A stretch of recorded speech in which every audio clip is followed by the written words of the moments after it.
రాత్రియందు కీర్తనలు పాడుటకు ప్రేరేపించుచు నన్ను సృజించిన దేవుడు ఎక్కడనున్నాడు.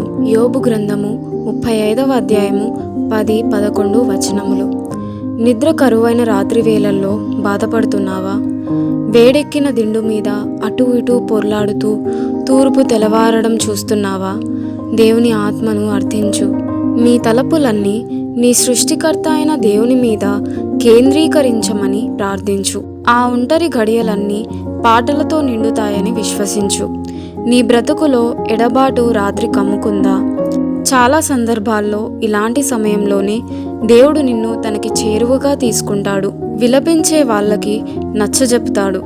చనిపోయిన వ్యక్తి నాకు కావాలి, అందుకే తీసుకెళ్ళా అంటూ ఉత్సాహంతో ఉరకలు వేస్తున్న ఆ ఆత్మను లోకం చెర నుండి విడిపించి అదృశ్యమైన వెలుగు జనుల మధ్యను దగదగ మెరిసిపోతూ మానవాతీతమైన దివ్యకార్యాలను చేయడం కోసం నిలబెట్టానని చెప్తాడు.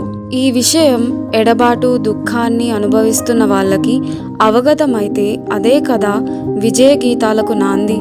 నిరుత్సాహం, ఓడిపోతానని భయం, లేక ఓటమి చీకట్లై నీ బ్రతుకుని అలుముకున్నాయా? నిన్నెవరూ అర్థం చేసుకోరు. స్నేహితులు నిష్ఠూరాలు వేస్తారు. అయితే నీ సృష్టికర్త నీ చెంతకి వస్తాడు. నీ నోటికి ఓ పాటనిస్తాడు. అది ఆశాగీతం. తన చిత్తాన్ని, మహిమని ఆ పాటకి లయగా చేస్తాడు. ఆయనిచ్చే ఆ పాటల్ని పాడడానికి సిద్ధంగా ఉండు. ఆ రాత్రి వచ్చి పడింది, వెలుగు సమసిపోయింది అంటూ చతికిలబడిన చేతులు ముడుచుకుందామా? సంధ్యాకాంతి సాగిపోయింది. దినమంతా కనబడని సోయగాల తారలు తొంగి చూసి పలకరించాయి. ఓడ ఎంత గట్టిదో తుఫాను వస్తేనే తెలుస్తుంది. సువార్త ఎంత లోతుగా వేరు తన్నిందో క్రైస్తవుడికి భరించరాని కష్టాలు వచ్చినప్పుడే తెలుస్తుంది. రాత్రిలో కీర్తనలు పాడడానికి దేవుడు ప్రేరేపించాలంటే ముందుగా రాత్రి రావాలి కదా.